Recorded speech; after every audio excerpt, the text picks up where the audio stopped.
अस्सलाम वालेकुम जी सारे विराट ठीक हो सो अज मां रमज़ान का तीसरा रोज़ा ने हफ्ते का दिन ने चकवाल सब्जी मंडी चाह तो सब्जियों का रेट पता करें सब्जियों का रेट के चल रहा है। नींबू भाईजान किस तरह ने 500 रुपये दड़ी। गाजर हो 200 रुपये दड़ी। बाजी नींबू किदा ने नींबू कहीं दिता सो 500 तो ही दड़ी दिता सो 500 रुपये। केड़ी जगह तो आए हो?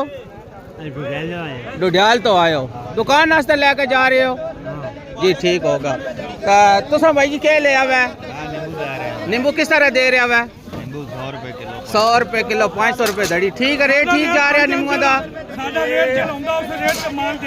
जी, ठीक हो गया जनाब।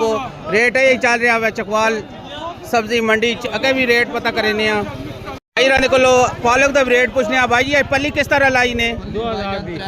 300 रुपये दी। तो पुदीना कहीं गड्ढा हुआ जो 80 रुपये गड्ढा हुआ है, 80 रुपये गड्ढा हुआ है। धनिया धनिया 10 रुपये। तो प्याज कहीं लाया ने जी जनाब चकवाल सब्जी मंडी रेट और अगे भी थोड़ा रेट चेक कर रहे हैं के रेट चल रहे हैं। टमाटर भाईजान कहीं लाए किलो 100 रुपये किलो लाए ने। अदरक थोम हो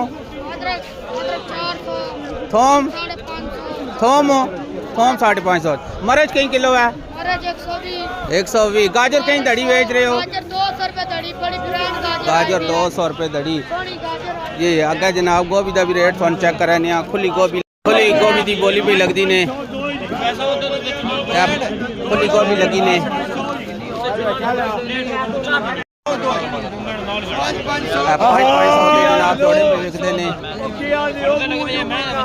टमाटर का रेट पता करें भाई। टमाटर कहीं जाए 1300 रुपये। तो पछा ने तो कितने किलो टमाटर है?